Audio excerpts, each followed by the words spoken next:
Hare Krishna, dear devotees. Let's begin. I'm sorry we started late today. So we'll recite Bhagavad Gita chapters 4, 5, and 6 today, and from tomorrow onwards we will recite 1, 2, and 3 for 1 week. And then we'll read one chapter of Mahabharata today. Om Namo Bhagavate, Om Namo Bhagavate Vasudevaya. Om Namo Bhagavate Vasudevaya. Om Namo Bhagavate Vasudevaya. Namo Vishnupadaya Krishna Presthaya Bhutale Srimate Bhaktivedanta Swamin Niti Namine Namaste Saraswate Deve Gauravani Pracharine Nirvishesha Shunyavadi Paschatya Deshatarine Jai Sri Krishna Chaitanya Prabhu Nityananda Sri Advaita Gadadhara Srivasadi Gaura Bhakta Vrinda Hare Krishna Krishna Krishna Hare Hare Hare Rama Rama Rama Hare Hare.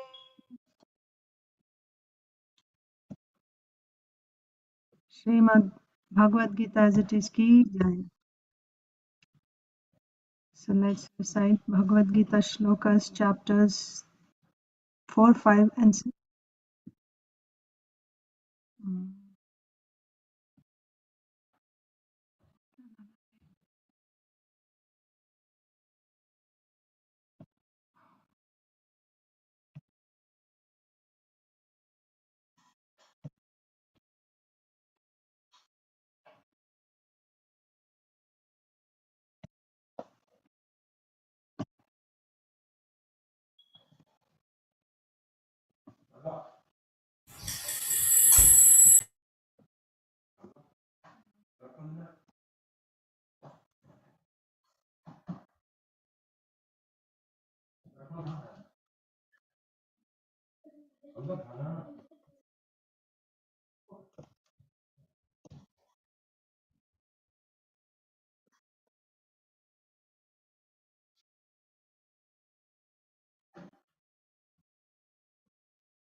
Okay, Bhagavad Gita chapter 4 text 1. Please recite along with me. Sri Bhagavanu Vacha Imam Vivasvate Yogam Proktavan Aham Avyayam Vivasvan Manave Praha Manur Ikshvakave Bravit. The personality of Godhead, Lord Sri Krishna said, I instructed this imperishable science of yoga to the sun god Vivasvan. Sorry, I'm not sharing. Sorry.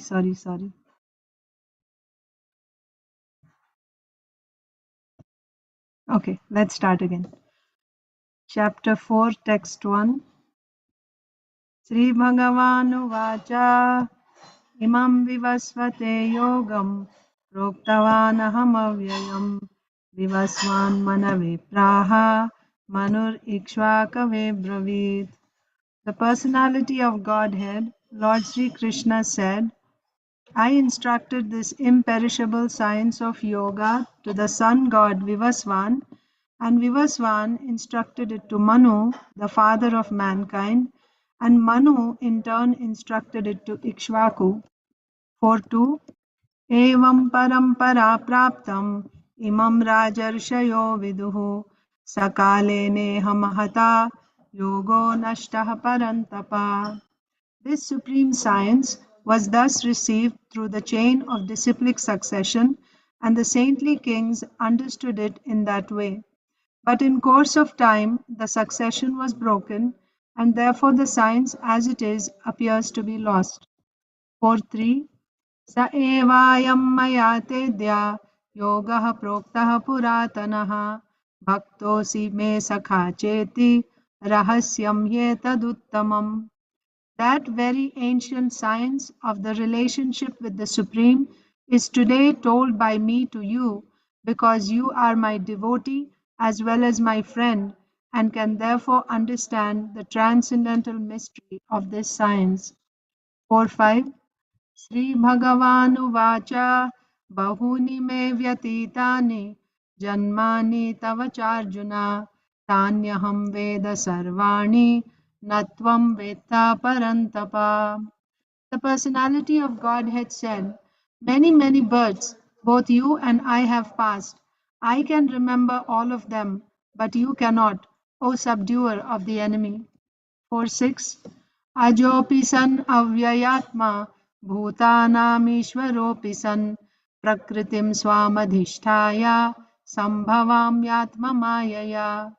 Although I am unborn and my transcendental body never deteriorates, and although I am the Lord of all living entities, I still appear in every millennium in my original transcendental form.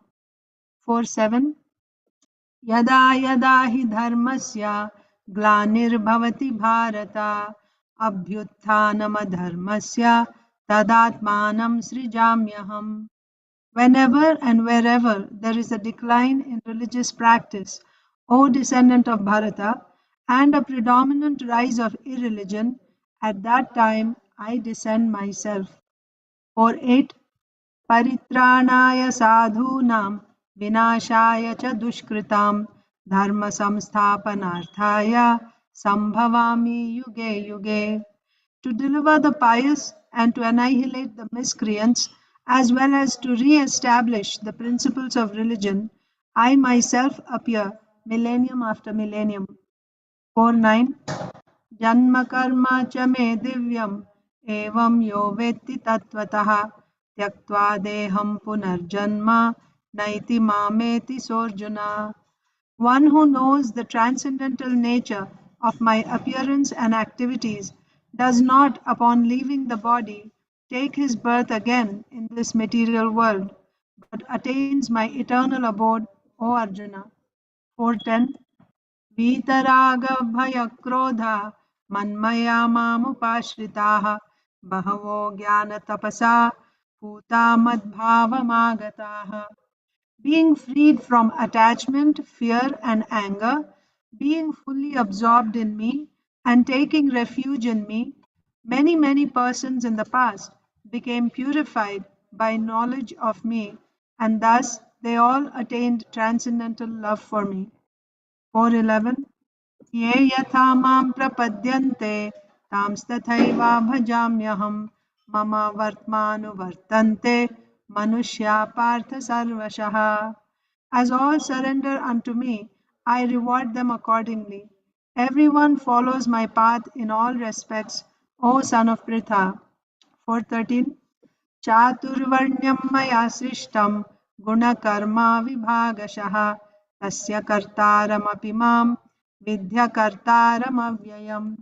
According to the three modes of material nature and the work associated with them, the four divisions of human society are created by me. And although I am the creator of this system, you should know that I am yet the non-doer, being unchangeable. 434 तद्विद्धि प्रणिपातेन परिप्रश्नेन सेवया उपदेक्ष्यन्ति ते ज्ञानं ज्ञानिनस्तत्त्वदर्शिनः. Just try to learn the truth by approaching a spiritual master. Inquire from him submissively and render service unto him. The self-realized souls can impart knowledge unto you because they have seen the truth. 435 यज्ञात्वा न पुनर्मोहम् एवं यास्यसि पाण्डव येन भूतान्यशेषाणि द्रक्ष्यस्यात्मन्यथो मयि. Having obtained real knowledge from a self-realized soul, you will never fall again into such illusion, for by this knowledge you will see that all living beings are but part of the Supreme, or in other words, that they are mine. 436 अपि चेदसि पापेभ्यः सर्वेभ्यः पापकृत्तमः सर्वं ज्ञानप्लवेनैव वृजिनं सन्तरिष्यसि. Even if you are considered to be the most sinful of all sinners, when you are situated in the boat of transcendental knowledge, you will be able to cross over the ocean of miseries. 438. Nahi jnanena sadrisham pavitram iha vidyate tatsvayam yoga samsiddha kalenatmani vindati. In this world, there is nothing so sublime and pure as transcendental knowledge. Such knowledge is the mature fruit of all mysticism, and one who has become accomplished in the practice of devotional service enjoys this knowledge within himself in due course of time. 440. अज्ञश्च श्रद्दधानश्च संशयात्मा विनश्यति नायं लोकोऽस्ति न परो न सुखं संशयात्मनः. But ignorant and faithless persons who doubt the revealed scriptures do not attain God consciousness. They fall down.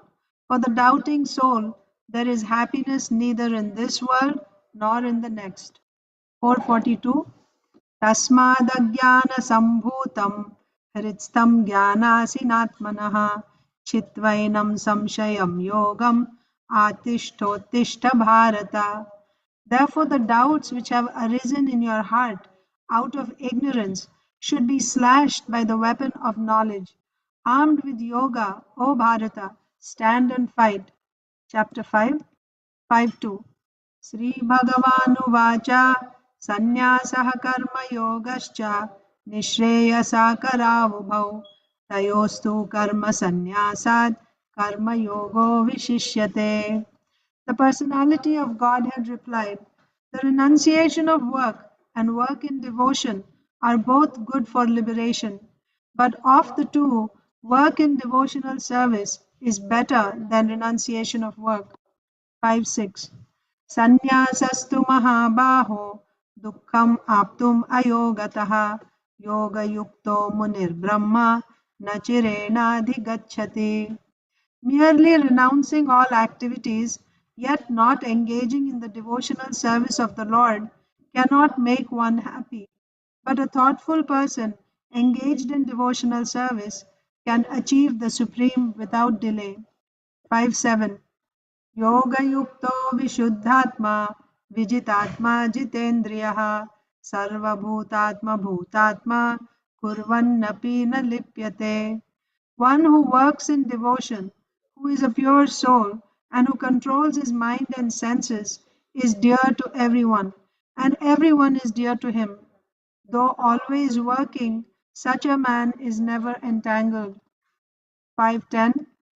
ब्रह्मण्यादाय कर्माणि सङ्गं त्यक्त्वा करोति यः लिप्यते न स पापेन padmapatram mivambhasa.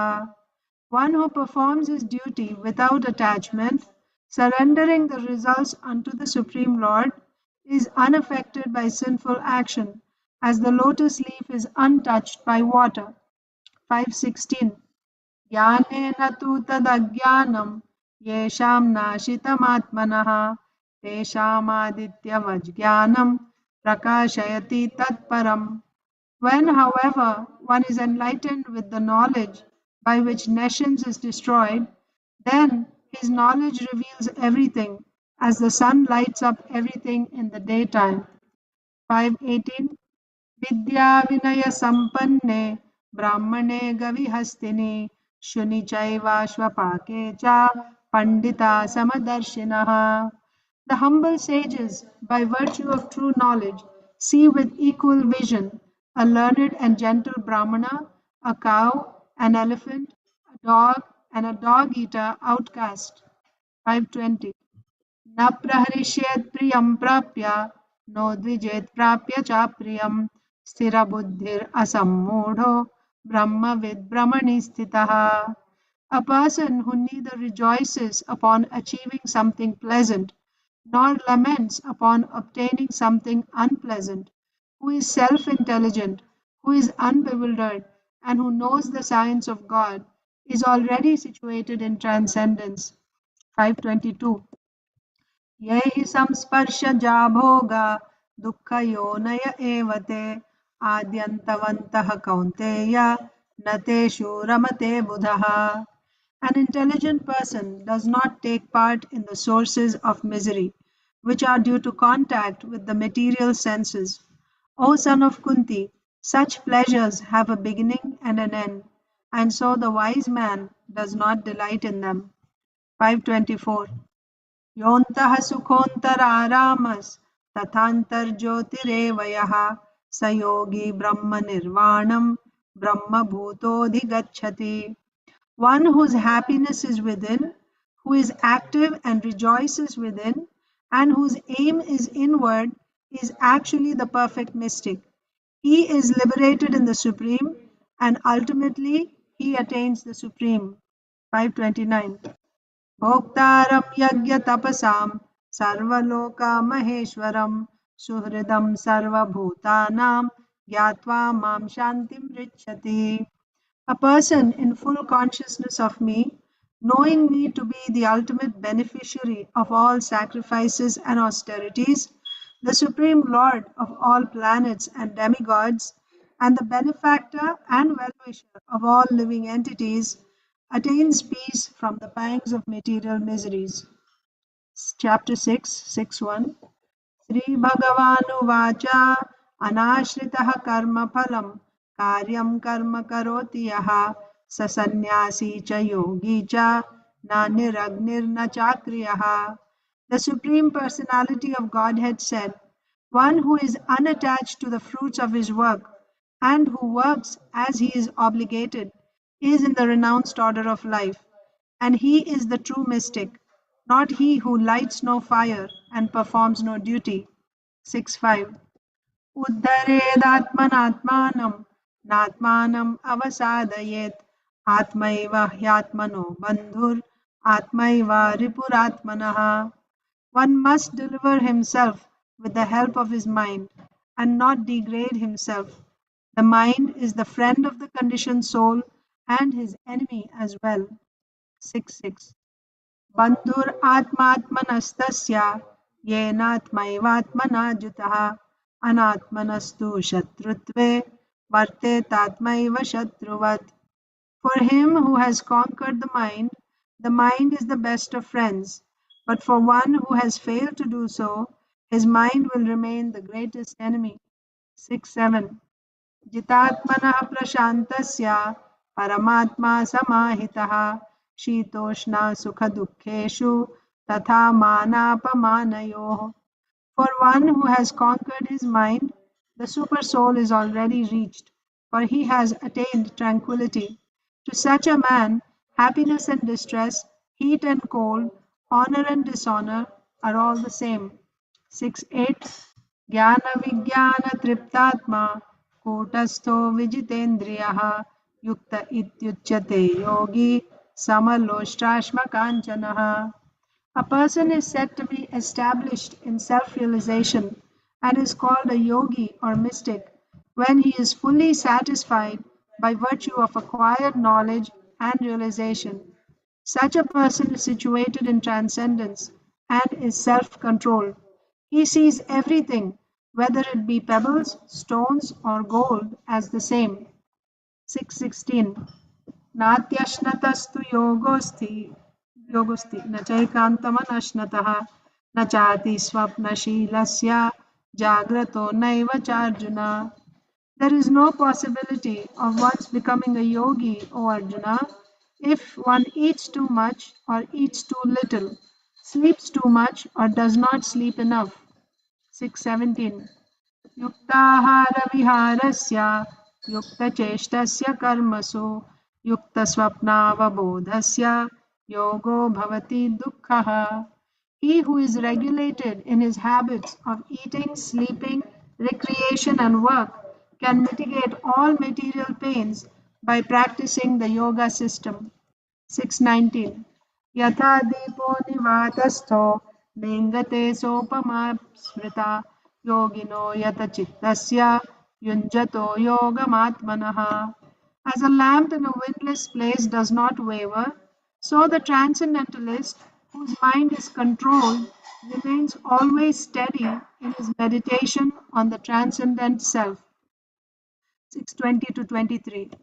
यत्रोपरमते चित्तं निरुद्धं योगसेवया यत्र चैवात्मनात्मानं पश्यन्नात्मनि तुष्यति सुखम् आत्यन्तिकं यत्तद् बुद्धिग्राह्यम् अतीन्द्रियं वेत्ति यत्र न चैवायं स्थितश्चलति तत्त्वतः यं लब्ध्वा चापरं लाभं मन्यते ततः यस्मिन् स्थितो न दुःखेन गुरुणापि विचाल्यते तं विद्यात् दुःखसंयोग वियोगं योगसंज्ञितम्.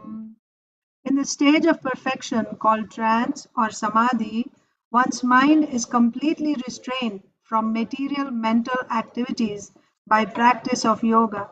This perfection is characterized by one's ability to see the self by the pure mind and to relish and rejoice in the self. In that joyous state, one is situated in boundless transcendental happiness, realized through transcendental senses. Established thus, one never departs from the truth, and upon gaining this, he thinks there is no greater gain. Being situated in such a position, one is never shaken, even in the midst of greatest difficulty. This indeed is actual freedom from all miseries arising from material contact. 624. सनिश्चयेन योक्तव्यो योगो निर्विण्णचेतसा सङ्कल्पप्रभवान् कामांस् त्यक्त्वा सर्वान् शेषतः मनसैवेन्द्रियग्रामं विनियम्य समन्ततः. One should engage oneself in the practice of yoga with determination and faith and not be deviated from the path. One should abandon without exception all material desires born of mental speculation and thus control all the senses on all sides by the mind. 626. यतो यतो निश्चलति मनश्चञ्चलम् अस्थिरं ततस्ततो नियम्यैतद् आत्मन्येवावशं नयेत्. From wherever the mind wanders due to its flickering and unsteady nature, one must certainly withdraw it and bring it back under the control of the self. 627. प्रशान्तमनसंह्येनं योगिनं सुखमुत्तमम् उपैति शान्तरजसं ब्रह्मभूतं मकल्मषम्. The yogi whose mind is fixed on me verily attains the highest perfection of transcendental happiness. He is beyond the mode of passion. He realizes his qualitative identity with the Supreme, and thus he is freed from all reactions to past deeds. 629. सर्वभूतस्थमात्मानं सर्वभूतानि चात्मनि ईक्षते योगयुक्तात्मा sarvatra samadarshanaha. A true yogi observes in me all beings and also sees every being in me. Indeed, the self-realized person sees me, the same Supreme Lord, everywhere. 630. यो मां पश्यति सर्वत्र सर्वं च मयि पश्यति तस्याहं न प्रणश्यामि स च मे न प्रणश्यति. For one who sees me everywhere and sees everything in me, I am never lost, nor is he ever lost to me. 634. चञ्चलं हि मनः कृष्ण प्रमाथि बलवदृढं तस्याहं निग्रहं मन्ये वायोरिवासु दुष्करम्. For the mind is restless, turbulent, and obstinate and very strong, O Krishna, and to subdue it, I think, is more difficult than controlling the wind. 635. Huh? श्रीभगवानुवाच असंशयं असंशयं महाबाहो मनो दुर्निग्रहं चलम् अभ्यासेन तु कौन्तेय वैराग्येण च गृह्यते. Lord Sri Krishna said, O mighty armed son of Kunti, it is undoubtedly very difficult to curb the restless mind, but it is possible by suitable practice and by detachment. 640. Sri Bhagavanuvacha Parthanaiveha namutra vinashastasya vidyate nahi kalyanakrit kaschid durgatim tata gacchati. The Supreme Personality of Godhead said, Son of Pritha, a transcendentalist engaged in auspicious activities, does not meet with destruction, either in this world or in the spiritual world. One who does good, my friend, is never overcome by evil. 641. प्राप्य पुण्यकृतां लोकान् उषित्वा शाश्वती समाः शुचीनां श्रीमतां गेहे योगभ्रष्टोऽभिजायते. The unsuccessful yogi, after many, many years of enjoyment on the planets of the pious living entities, is born into a family of righteous people or into a family of rich aristocracy. 642. अथवा योगिनामेव कुले भवति धीमताम् एतद्धि दुर्लभतरं लोके जन्म यदीदृशम्. Or, if unsuccessful after long practice of yoga, he takes his birth in a family of transcendentalists who are surely great in wisdom. Certainly, such a birth is rare in this world. 643. तत्र तं बुद्धिसंयोगं लभते पौर्वदेहिकं यतते च ततो भूयः संसिद्धौ कुरु नन्दन. On taking such a birth, he revives the divine consciousness of his previous life and he again tries to make further progress in order to achieve complete success. O son of Kuru. 644. पूर्वाभ्यासेन तेनैव ह्रियते ह्यवशोऽपि सः जिज्ञासुरपि योगस्य शब्दब्रह्माति वर्तते. By virtue of the divine consciousness of his previous life, he automatically becomes attracted to the yogic principles, even without seeking them. Such an inquisitive transcendentalist stands always above the ritualistic principles of scriptures. 645. प्रयत्नाद्यतमानस्तु योगी संशुद्धकिल्बिषः अनेकजन्मसंसिद्धस्ततो याति परां गतिम्. And when the yogi engages himself with sincere endeavor in making further progress, being washed of all contaminations, then ultimately achieving perfection after many, many births of practice, he attains the supreme goal.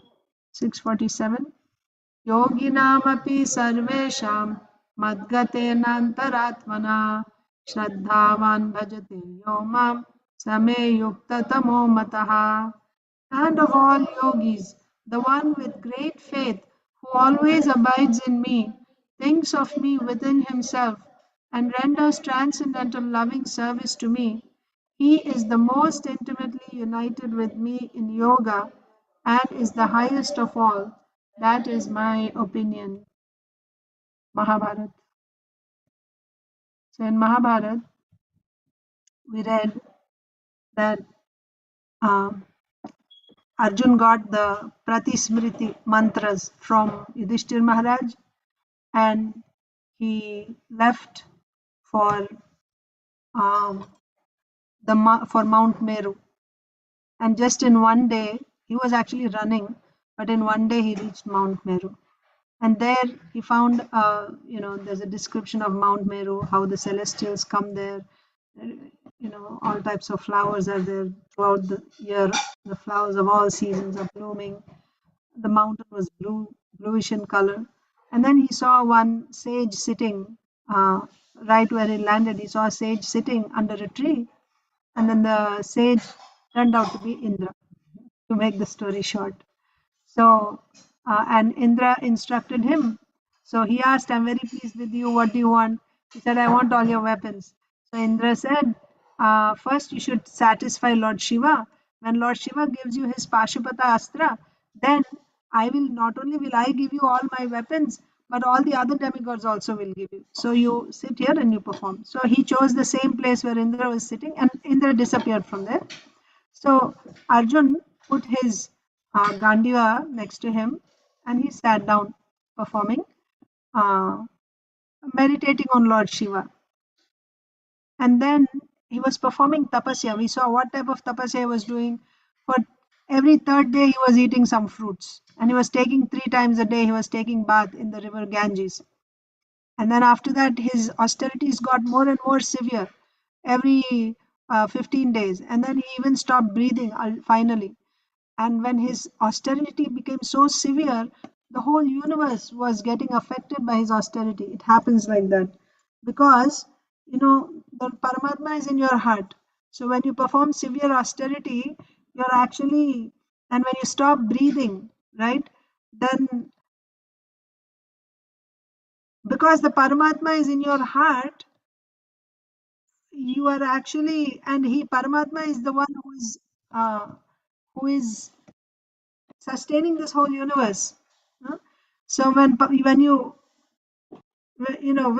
with Paramatma in your heart, when you stop breathing, then it is actually going to affect the whole universe, which is sustained by Paramatma. So then all the demigods were concerned. So they went to Lord Shiva. They said, Arjuna is performing such severe austerities. What's going on? Does he want Indra's post or what? Generally, that's the concern, right? So then Lord Shiva said, don't worry, he's not concerned of any, he doesn't want any demigod posts. But I know what he wants. I'm going to go him right now. And I will relieve all of you uh, from your anxieties. And then Lord Shiva came down with his consort Parvati Devi and also so many of his followers. They were dressed uh, like a hunter, and his wife and followers. But just it was Lord Shiva. So when he came down, everything was so pleasant. Except the place was already, when they arrived where Arjun was seated, they saw that the place was kind of, everything was standstill, everything was quiet, because there was a demon who disguised himself as a boar, and he had come to kill Arjun. When Lord Shiva saw this, and this boar screamed and then rushed towards Arjun.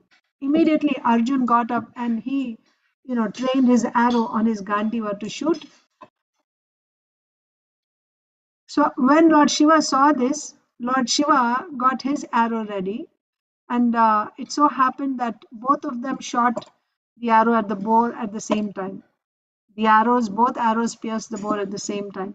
So they had a argument and about who shot it first, and finally they also had a battle.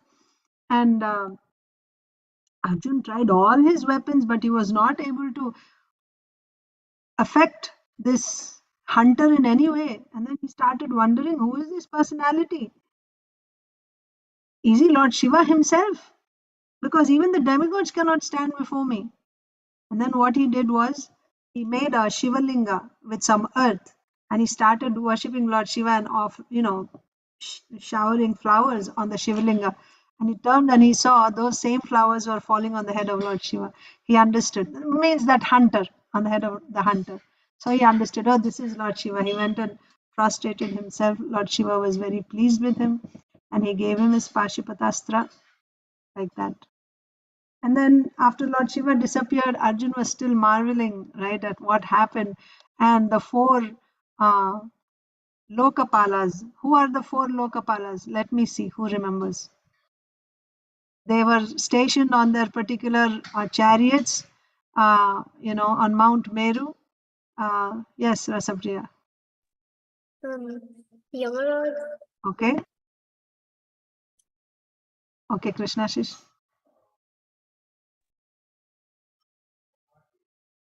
No. Yes, Rasapriya. Isha. Okay, Rasapriya. Hmm? Who? Kuvera. I didn't understand. Kuvera. Kuvera, correct? Okay, let me take Isha and Madhav for the next two. The other two were Indra and Varuna. You should have said only one. Oh, Madhav. sorry. Anyway, okay, yes. So there is Indra, there is Varuna, Kuvera, and Yamaraj. These are the four Lokapalas. Okay. So they were all stationed on their particular chariots. They came down and they gave their particular weapons. Therefore, the other three gave their weapons. And Lord Indra said, I will give you my weapon in the heavens, and not just mine, I'll give you many other celestial weapons. You come with me. But actually, Indra was not stationed on his chariot. He was on his Airavata with his queen, Sachi Devi. So he said, my chariot driven by Matali, my chariot driver will soon come. So you come on that chariot to my place, and there I will give you uh, my weapon, his thunderbolt, his lightning, like that. So then Indra disappeared, all the other Lokpalas went away, and soon Arjun saw something like a sun coming close to him. It was Lord Indra's chariot, very brilliant, effulgent, drawn by how many horses? 10,000 horses. And then he climbed, and there's a beautiful description of the chariot. He got onto the chariot, and they passed through various planets. And Matali said that these various shining stars in the sky, they were actually pious persons, sages, and past, great spiritualists, right, who attained those planets. So now it was these personalities who were shining in these stars that we see in the night. It is their planets. And finally, they arrive in Lord Indra's city, Amaravati. There's a beautiful description of Amaravati like that. And Arjun ended up staying in Amaravati for 5 years. So, of course, when Arjun arrived there was a reception for Arjun. Arjun prostrated himself, and Indra asked Arjun to come up onto his throne. So Arjun got up and sat next to Indra on his throne. So they looked like the sun and the moon. And then, of course, there was performance by the Gandharvas, Apsaras, like that. And then Arjun's training also began. Every day he would get weapons. Finally, so he stayed there for 5 years. And when he got all the weapons that he needed, then Indra told him to learn how to dance from the Gandharva Chitrasena. And Arjun wondered, I'm a Kshatriya, why I have to learn how to dance, and not just dance, other musical arts also. But he thought Lord Indra knows better, so it's okay. He just learned. And after that was completed, then Indra in private told Chitrasena to go and tell Urvashi that Indra wants that Arjun is attracted to her. Indra noticed this, so she should go to him and satisfy him, like that. So Urvashi, when she heard this from Chitrasena, she thought, oh, and also Chitrasena glorified Arjun's position. So she was very much attracted. She thought, oh, this is amazing, wonderful. So she dressed herself up very attractively. And in the night, she walked to Arjun's place. And the other demigods who saw her, they thought this was the most attractive thing to see. Right? She was very, very attractive. Then she went to Arjun's house and knocked. And when Arjun opened the door, she saw her so, you know, dressed in a very seducing way. So he just closed his eyes because Arjun saw Urvashi as the wife of his ancestors, right? Pururava, King Pururava's wife. And he was the ancestor of Arjun. So he saw her with great respect, like a mother. So when she saw her dressed like that, he just closed his eyes. And then she proposed to him. She said, Chitrasena told me that you're attracted to me. You were looking at me when I was dancing in the court and then in the assembly hall, Indra's assembly hall. So then Arjun said, it's true. I was looking at you, but I was looking at you with the reverence that one would have for his mother. I remembered my ancestor like that. She tried a little bit to tell him that I'm an Apsara. We don't have such relationships as father and son or anything. Besides, even if we associate, because I have associated with other men who are descendants of Pururava, but I'm never touched by sin because we are in the bodies of Apsaras. We are not touched by sin by doing this. So you don't have to worry that sin will touch you. But Arjun said no. He made it very clear. He said, for me, uh, you are just like Kunti or Madri. Like you're exactly like my mother to me, like that. And I will serve you in that capacity. Whatever you want me to do, please let me know. She became very angry. She cursed him that I have come here to enjoy with you, and you have rejected me. I've come with such desire. You have rejected a woman. Um, so therefore, I curse you that you lose your manhood. You become yeah. So you become like a eunuch. Saying this, she left. Arjun thought because she told him that it was uh, Indra told Chitrasena and Chitrasena told her and she came. So Arjun is thinking, why? Why Indra did this? There must be some reason. But a Kshatriya losing manhood, how is this going to work? So then he went and told Chitrasena again and again, telling him about the curse that she cursed me to become a eunuch. And then Indra told Arjun that actually this curse is going to be a benediction for you. In your 13th year of exile, when you're supposed to live incognito, during that year, this curse will be very useful for you. You will become a eunuch and nobody will recognize you. Otherwise, it would have been very difficult for Arjun to hide himself. Everyone would recognize him. So, like that. That's where we ended the last chapter. Now we'll continue. Chapter 26. All of you are more comfortable with your cameras turned off or what? Okay, you're eating. Okay, no problem. Chapter 26, to Badrika Ashram. In Hastinapur, Dhritarashtra sat in his chamber, his head in his hands. Head in his hands like that, or maybe like that. As time passed, he was becoming increasingly anxious. Why is Dhritarashtra becoming anxious? Who knows? Why is Dhritarashtra becoming anxious? Madhava? Yeah, Madhava. Because the vows. Because of the vows, okay. And also the curse. Yeah, the vows taken by Bhimsen. So the time is coming closer to the end of the 13-year exile. That means the Pandavas will come back. He has so many worries actually. They have taken vows to kill. They're going to take the kingdom back because they are so powerful. And also, Duryodhana is cursed by Maitreya Muni, like that. So he was becoming increasingly anxious as the time passed. What would happen at the end of the Pandavas' exile? Would they not return with blazing weapons to seek vengeance? How would any of the Kauravas survive? If only Duryodhan would give up his envy. Yudhishthir would certainly live peacefully with his cousins if they were willing to share the kingdom, but that seemed unlikely. It appeared that nothing could change Duryodhan's attitude. Even he could not sway him. Even Dhritarashtra could not sway Duryodhana.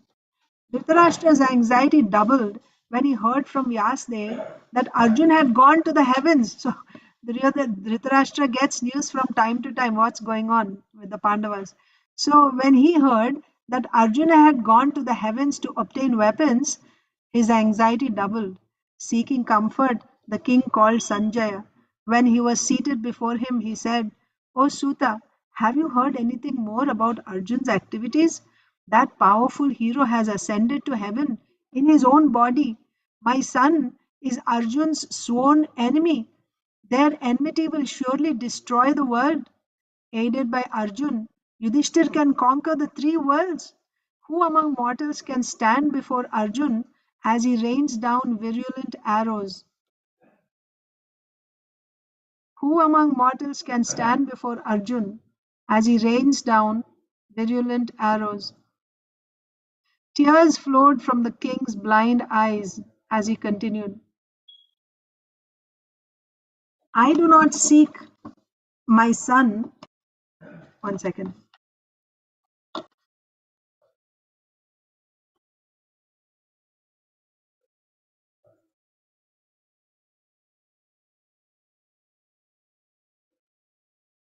Yes. Hmm.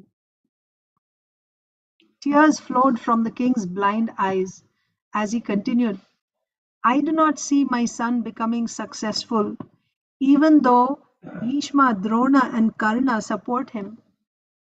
None of these warriors can equal Arjun, the infallible Krishna's friend. The man who can slay Arjun does not exist, nor can anyone live long after coming within the range of his arrows. There's no man who can actually kill Arjun, nor can anyone survive if he comes within the range of Arjun's arrows. It seems to me that our armies have already fled in all directions upon hearing the fearful rumble of his chariot wheels. Surely Brahma created that hero to become the destruction of our race. Arjun was only created to destroy my race, Dhritarashtra saying. Sanjay said nothing. He had heard the king make similar statements on many occasions, but still Dhritarashtra did nothing to control his sons. It was as if he was hoping that Duryodhana and his followers could defy the inevitable outcome of their sinful activities. Yeah? Dhritarashtra could have done, right? Even now, he could have actually returned the kingdom. He could have done even after they come back if he returned it, right? But right from the beginning, he didn't want to do anything about it, but he was still hoping that somehow Duryodhana and his followers, his brothers and friends, they will defy the inevitable outcome of their sinful activities. They'll continue to doing their sinful activities, but they will not get the reaction. This is Dhritarashtra's hope. The old king was no fool, but he was so attached to his son that he allowed his attachment to overpower his reason. After some moments, Sanjay said, O king, your words are all true. Nothing you have said is wrong. When they saw their wife insulted in the Sabha, the Pandavas became consumed by wrath. I do not see how they will ever forgive your sons. I have heard from Vyasdev that Arjun satisfied the immortal Shiva and received from him his weapon. Your race now faces disaster. Dhritarashtra continued to lament. The annihilation of the Kauravas was certain, he said. Allied with Krishna, the Pandavas were invincible. Duryodhana and Karna were the causes of the calamity he now faced. O Suta, when I shall hear that my armies have been crushed by Arjun and Bhim, I, forever obedient to Duryodhana's desires, shall then recall all the good advice my well wishers gave me, which I should have heeded. Well, he can still do it now, but he's seeing in the future. With a wry smile, Sanjay replied, O king, again you have spoken the truth. You do not care for good advice. Therefore, it is only by your own fault that you now lament. Do you see the contrast between uh, Vidur's talks and Sanjay's talk? When Dhritarashtra called Vidur, and he was in a similar way, he's saying, and Vidur said, uh, my dear king, you should call them and return it. So this will actually, uh, allay your, what do you say, your anxieties. Now you can overcome this difficulty if you return. So Vidur was actually giving a solution. And how did Dhritarashtra respond to that? He became angry. He didn't want to hear any solution. All he needed was somebody who would agree with what he said. And that's exactly what Sanjay is doing. So he's saying, Dhritarashtra is saying, they're so powerful, they're going to come and they're going to destroy. And Sanjay is saying, yes, they're going to come and they're going to destroy. He cannot say anything now. He's just listening and he's like, just, yeah, that's all he needed basically. He was not in for any good counsel at this point. So with a wry smile, Sanjay replied, O king, that's also true. Yeah. Sanjay was a, much lower position. Although Dhritarashtra treated him like a friend, but still Sanjay remembered his position as a servant, so he wouldn't give any advice. But Vidur was a counselor. It was his duty to give him advice. He was a minister. A minister's duty is to give advice. That's also true. Maybe that's why he called Sanjay instead of calling Vidur. But yeah, with a wry smile, Sanjay replied, O king, again you have spoken the truth. You do not care for good advice. Therefore, it is only by your own fault that you now lament. You could have stopped Duryodhan, but you chose not to do so. Now We shall all suffer the reaction. Dhritarashtra fell silent. He now felt that the events were beyond his control. It was true. He was too attached to Duryodhan. He could not refuse his son anything. His half hearted attempts to check Duryodhan were simply a waste of time. His sons laughed at his weakness. They knew they could sway him in the end. The blind king held his forehead and sighed. Would he ever see his son seated on the emperor's throne? That right had become his only that right had become his only due to Pandu's retirement. If only Duryodhan could win that right for himself. But how? Destiny seemed all powerful. Feeling helpless, the king remained awake throughout the night as he had on so many occasions. After Arjun, so now back in the forest, after Arjun had left for the Himalayas, his brothers and Draupadi continued to live in the Kamyaka. They missed him sorely, and they had no idea how long he might be away or whether or not he would ever return. Right? They didn't have any phones or emails or letters, nothing. And he just left, right? They didn't know where he was. And maybe they also got information like Dhritarashtra and others, maybe they got information that he went to the heavens, but nothing after that. What happened after that? So they had no idea how long he might be away or whether or not he would ever return. But they knew they would only be successful in their fight to regain the kingdom with Arjun's assistance. Thus, they prayed for his safe passage to the mountains and for his success in gaining the celestial weapons. Yudhishthir felt especially anguished. Bhim would frequently remind him of the gambling match. That mighty Pandava wanted only to take up arms and chastise the Kauravas. Okay. So Yudhishthir was very anguished, and Bhimsen didn't help in any way, in the sense that he would constantly keep reminding Yudhishthir about the gambling match. Why? Because he was very eager to take up his weapons and chastise the Kauravas.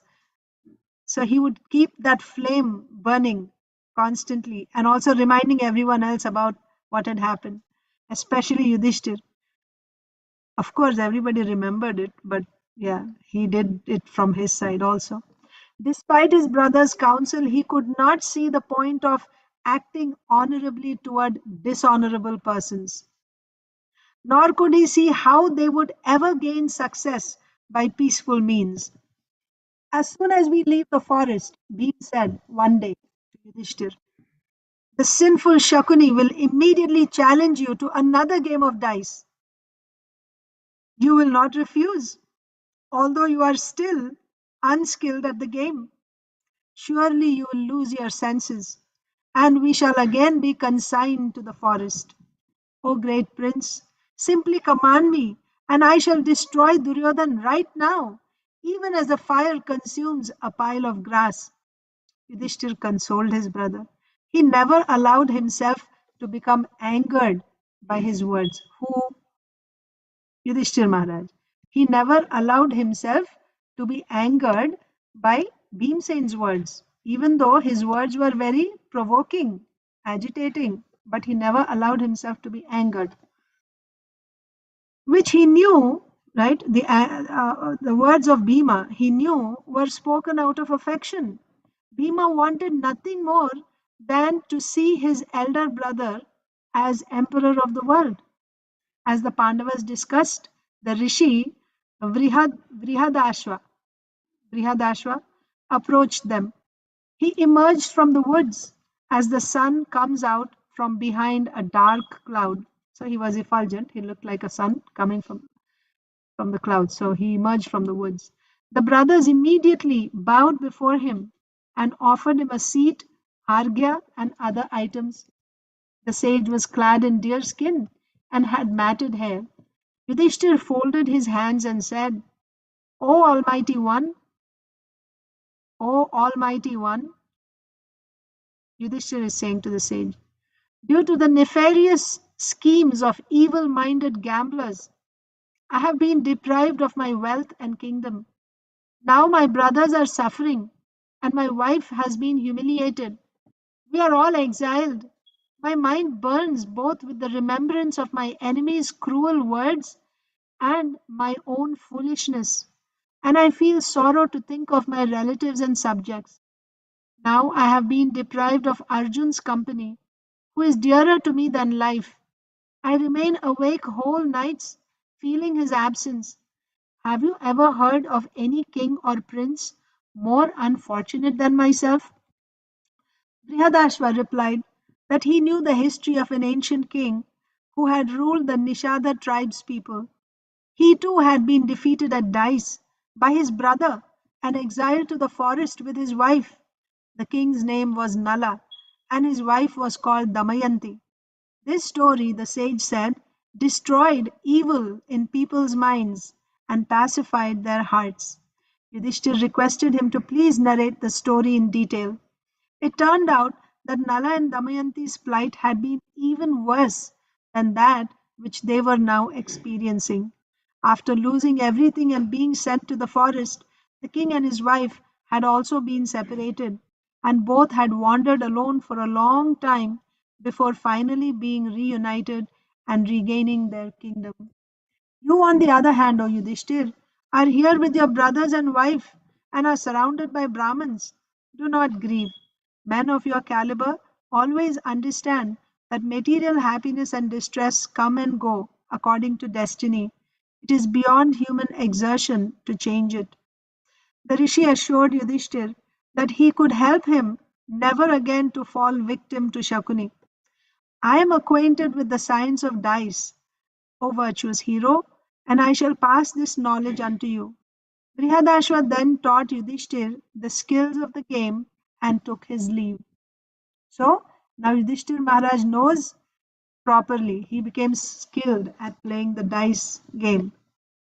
The Pandavas passed their days discussing spiritual topics and the art of kingship and hearing the Brahmins' recitation from scripture. They also underwent a daily regimen of physical training to keep themselves fit as warriors. Draupadi cooked wild roots and vegetables gathered in the forest, then placed everything on the sun god's dish and offered the food to the Lord. From the inexhaustible plate, she then fed the hundreds of sages, then her husbands, and after everyone else had eaten, she accepted her own meal. Besides the Brahmins who resided near the Pandavas, many traveling Brahmins stopped to see Yudhishthir. From them, Yudhishthir learned that Arjun was performing severe asceticism in the Himalayas. Okay, so this was before. The Pandavas and Draupadi felt pain to hear of it and prayed that he would soon achieve the goal of his mission and return. One day Yudhishthir saw the effulgent Rishi Narada standing before him. After the Pandavas had worshipped him, the sage offered his blessings and asked if there was anything he could do for them. Yudhishthir bowed before Narada and said that he wished to travel to various pilgrimage sites. He asked Narada which sites would be most beneficial for them to visit. Narada told Yudhishthir of the many holy places he should visit with his brothers. He also asked Yudhishthir to request the rishis who were living with the Pandavas to accompany them. In this way, O king, you will receive great merit. The paths to the tirthas I have described are infested with Rakshasas. Only you are able to visit such holy places and thus enable these Brahmins to see them as well.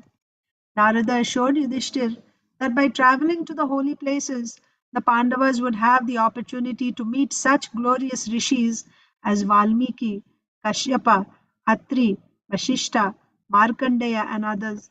Soon the powerful sage Lomasa will come here. Go with him to the Tirthas, O king. In this way you will attain everlasting fame, equal to that of the kings Mahavisha, Yayati, and Pururava. You will destroy your enemies and recover all that is rightfully yours. Like Bhagiratha, Manu, and even Lord Ram, you will rule the earth and shine among kings as the sun shines among stars. Just after Narada departed, Lomasa Rishi arrived. The sage was radiant in his black deer skin, and he carried only a water pot. Receiving him with honor, the Pandavas sat around him and asked him to tell of his travels. Lomasa replied, O heroes, while journeying throughout the worlds, I went to Amaravati, Indra's great city. There I saw the exalted king of the celestials, and to my astonishment, your brother Arjun sharing his throne. Indra asked me to come to you and to assure you of Arjun's welfare. Thus I have come with all speed. Lomasa told the Pandavas how Arjun had acquired the celestial weapons, including Shiva's famous weapon. He had also learned to sing and dance from the Gandharvas. He would be returning soon. Your brother asked me to lead you to the Tirthas so that you may gain pious merits. Indra also made this request, and it is my desire as well. Although I have already been to all the Tirthas twice, I shall go for a third time with you. Yudhishthir and his brothers were overjoyed to hear of Arjun's success. Yudhishthir said, O exalted Brahman, your words are like a shower of nectar. Who could be more fortunate than one who is remembered by the King of the Celestials? Now, having you as our guide, our fortune is complete. Be pleased, O Rishi, to show us all the holy places. Yudhishthir then addressed the Brahmins who were staying with them. O best of men, let those mendicants, Brahmins, and yogis who are incapable of bearing hunger, thirst, and the fatigue of travel and severe climate desist from following me. Yudhishthir knew that the journey to the Tirthas would be difficult. He did not want to expose the Brahmins to unnecessary suffering. He continued, all those desiring regular meals and living upon cooked food should stay back. You may now go to King Dhritarashtra for your maintenance. The king of the Panchalas will also provide for you. With your permission, we shall now depart. Sorrowfully, a number of Brahmins took their leave and traveled toward Hastinapur.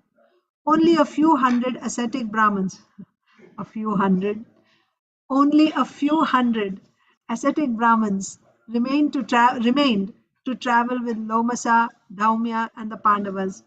They chose a day to begin their pilgrimage, which was marked by favorable constellations. Then, before leaving, the brothers put an armor over their deerskin and bark garments. They took up their weapons with the expectation of meeting Rakshasas. As they began their journey, Yudhishthir said to Lomasa, O foremost of celestial rishis, I do not think that I am without religious merit. That means I am with religious merit. But still I am afflicted with sorrow. On the other hand, I see that my enemies lack all merit, but yet they prosper. How can such apparent contradictions exist? O son of Kunti, you should never grieve for such things.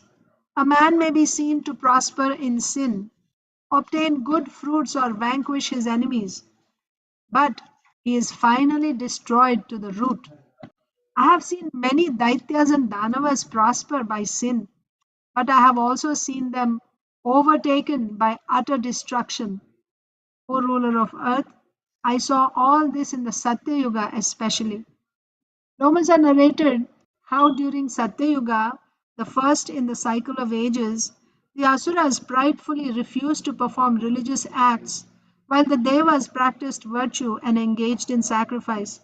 At first, the Asuras, seeking only wealth, became powerful and wealthy, but it did not last. From the possession of ill gotten wealth, there arose every kind of evil propensity, and from that arose shamelessness. All good behavior disappeared, and for want of good conduct and virtue, the Asuras could no longer express forgiveness or morality. They lost their prosperity because the goddess of fortune, Lakshmi, left the Asuras and sought out the celestials, while the goddess of adversity, Alakshmi, so there's also a goddess of adversity called Alakshmi, sought out the Asuras. When afflicted by adversity, the Asuras became angry and became possessed by Kali, the god of quarrel and destruction, who influenced them toward more and more sin. Destitute of all sacrifice and religious ritual, they soon met complete ruin. So, what do you learn from this? If you don't protect Dharma, you cannot protect yourself also. You will be destroyed. That's the thing. So, if you abide by Dharma, if you protect Dharma, if you abide by Dharma, then all prosperity will come and spiritual progress also will happen. But if you give up Dharma, thinking that why you're giving up Dharma? Because you're thinking by giving up Dharma, I can live nicely here, right? I can live whichever way I like and I live in, I can steal, I can cheat, and I can get more wealth. And with this, I'm going to enjoy. No, actually, you're going down because these activities are sending away Lakshmi Devi from you and attracting Alakshmi and Kali. And the result is instead of becoming happy and enjoying, you will become miserable because you'll be attracting all these qualities like quarrel, destruction, hypocrisy, right? All these things. So there's no question of any peace or happiness. And you will give up all sacrifice, all. So therefore, even if it is austere or even if it is difficult, we shouldn't give up uh, dharma and the practices which are taught to us. We should practice them sincerely, even if it is not very pleasing to us initially. On the other hand, the virtuous devas visited holy places and engaged in sacrifice. So what happened to the asuras? This is Lomasa Rishi telling about the beginning of in Satya Yuga, what happened. So the asuras, they refused to perform religious acts, seeking only wealth. And the result was there was only destruction and quarrel amongst them. And they were influenced to do more and more sin. Destitute of all sacrifice and religious ritual, they soon met complete ruin. So this is the asuras. On the other hand, the virtuous devas visited holy places and engaged in sacrifice, charity, and asceticism. Thus, the prosperity they attained was lasting. So, whatever prosperity we get by sinful activity, it will not last. But prosperity and wealth that you acquire by dharma, it will last for generations. It will be handed down generation after generation. It won't be destroyed. But by cheating means whatever wealth or prosperity we achieve, that won't last. It will go away. Therefore, O best of men, you too will gain good fortune by visiting the tirthas and by your ascetic life in the forest. Dhritarashtra's sons, addicted to sin, will certainly be destroyed exactly as the asuras were destroyed. So this is the lesson for Yudhishthir Maharaj.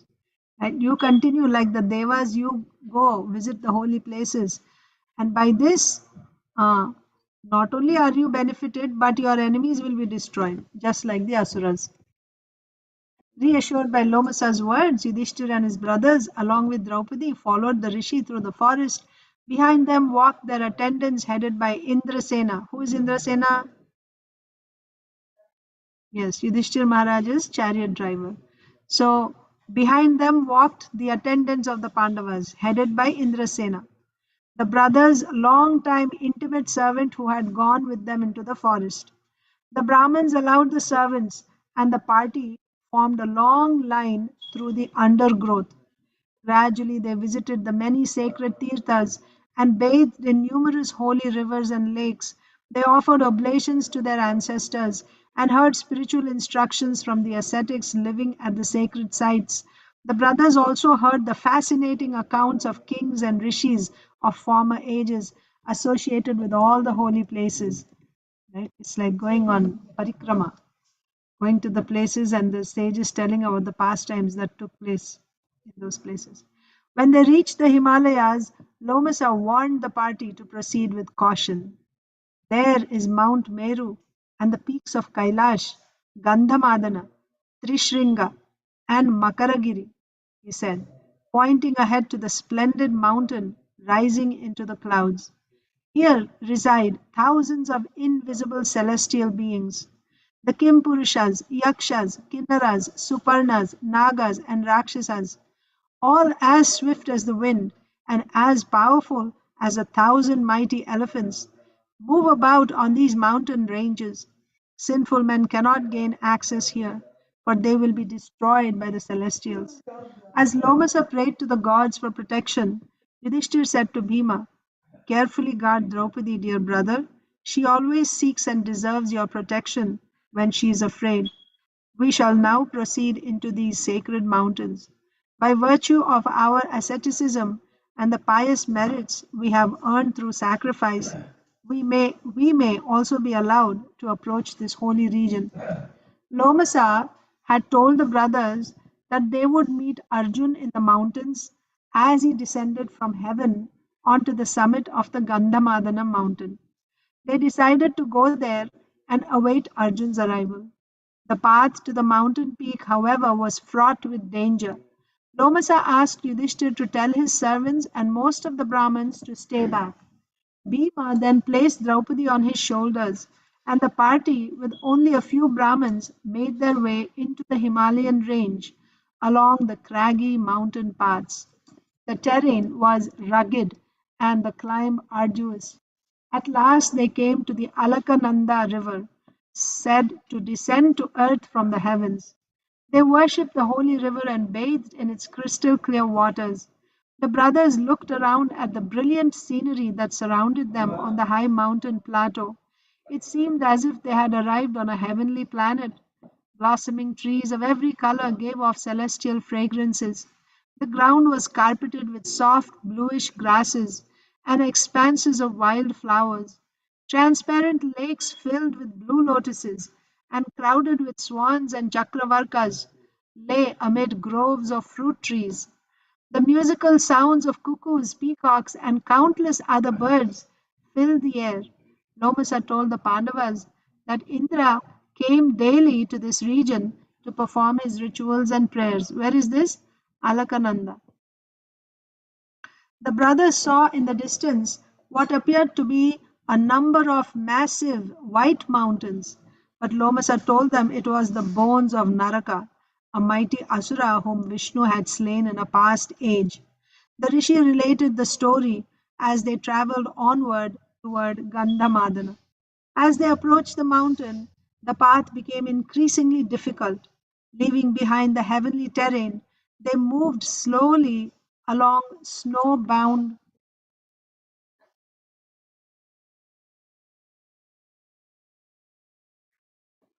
Why? I thought this is connected.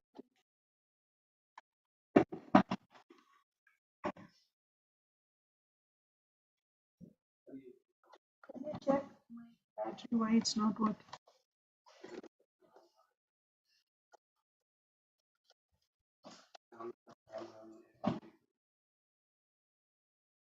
Is it connected now? Yes, right? Okay. Sorry. Yeah. As they approached the mountain, the path became increasingly difficult. Leaving behind the heavenly terrain, they moved slowly along snowbound and rocky paths. Suddenly, a violent wind blew up, filling the air with dust and dried leaves, blinding the Pandavas. Bhima held on to Draupadi, who became terror stricken as she heard great trees crashing to the ground all around them. It felt as if the mountain itself were being torn asunder by some celestial power. Each of them sought whatever shelter they could find beneath rocks and huge sal trees. When the dust storm subsided, rain fell in torrents. Rivulets and streams began to flow everywhere, covered in froth and mud. As the rain continued, the streams grew louder and wider and began to carry away trees and bushes. The sky was thick with black clouds, throwing out quick lightning, which, despite the ferocity of the storm, seemed to play with grace upon the mountainside. The lightning. Gradually, the storm abated and the sky cleared. The sun shone brightly, and steam began to rise from the ground. The travelers emerged from their hiding places and, reunited, continued toward Gandhamadana. But Draupadi was exhausted and felt she could not go any further. Overwhelmed with overwhelmed, she fainted and fell to the ground like a plantain tree, uprooted by the wind. Nakul rushed forward and caught her as she fell, and laid her gently on the deerskin Sahadev spread out. Yudhishthir said, "How can this beautiful lady, accustomed to every luxury, sleep now on the ground? Her delicate hands and feet have turned blue with cold, and she lies there exhausted. Alas, this is all my doing. Addicted to dice, I have acted foolishly and brought great suffering on those I love. King Drupada bestowed this princess upon us in the hope that she would be happy. Now she lies prostrate on the ground in this fearful wilderness." Lomasa and Daumya recited mantras capable of destroying all ills. Nakul gently fanned Draupadi while Sahadev massaged her feet. As she slowly regained consciousness, Yudhishthir consoled her. He looked at Bhima. "How shall we carry on, O mighty armed one? Many rugged and icy paths lie ahead. I do not think that Draupadi will be able to tolerate the journey." Bhima suggested that they summon Ghatotkach. "My son is powerful and can carry us through the skies. O king, simply order me and I shall bring him here by thought alone." Yudhishthir agreed, and Bhima sat down and meditated upon his son. As soon as he was remembered, Ghatotkach appeared before Bhim and stood with folded palms. He bowed at his father's feet and saluted the other Pandavas reverently. After an affectionate welcome, he said, "O sinless ones, my father has summoned me, and I am ready to do your bidding. Please command me." Bhima embraced his son. "O invincible hero, O child, we are proceeding to the peak of Mount Gandhamadana, where we shall again see our brother Arjun. Your mother is worn out with fatigue and cannot continue, nor shall we find it easy ourselves to follow the tortuous mountain paths, covered as they are by ice and snow. You should therefore carry us through the skies." Ghatotkach bowed. "With pleasure. I have at my command hundreds of sky-ranging Rakshasas. O father, I shall carry my mother Draupadi, while other Rakshasas will carry you and your brothers and all these Brahmins." Ghatotkach gently placed Draupadi on his shoulders. He looked upon her as he would look upon his own mother Hidimbi. Other huge-bodied Rakshasas suddenly appeared and picked up the travelers. Lomisa, however, rose unaided into the sky by his own mystic power, appearing like a second sun. The Rakshasas flew swiftly through the heavens along the Siddha's path. As the party traveled, they saw beneath them the beautiful lands inhabited by Vidyadharas, Kinnaras, Kimpurishas, Gandharvas, and other divine beings. They saw great forests intersected by rivers and filled with elephants, bears, apes, rurus, surabhi cows, and buffaloes. They passed over the country of the Uttarakurus. Finally, they all arrived at the Gandhamadana mountain. The Rakshasas took them high onto the mountain to Badrika Ashram, the ancient hermitage of Nara and Narayan rishis. The Pandavas gazed around in wonder. Even though they were high in the mountains, the entire region was adorned with celestial trees in full blossom. They saw the great Badari tree spread out like a vast umbrella of lush green foliage, from which the ashram had derived its name. The tree exuded freshness and calm, and it invited shelter beneath its boughs. Its branches were loaded with ripened fruits.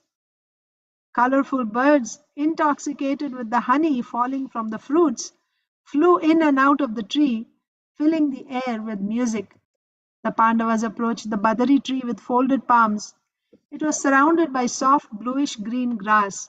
Countless thatched cottages, the dwellings of numerous rishis, stood around the tree. The whole region was lit by its own effulgence, requiring neither sunlight nor moonlight, and it was free from excessive heat and cold. The brothers felt both their physical pains and their mental anxieties dissipating. Even their hunger and thirst abated as their minds filled with a deep peace. As they looked about, they noticed the many sacrificial altars tended by ascetics, and they heard Brahmins chanting in melodious voices. Nearby, the cool and clear waters of the Ganges flowed on its way to Bharat after having descended from heaven. Some of the foremost rishis living in the hermitage came forward to receive the travelers. By their mystic vision, they already knew who their guests were, and after accepting their obeisances, they honored them with offerings of pure water, fruits, and flowers.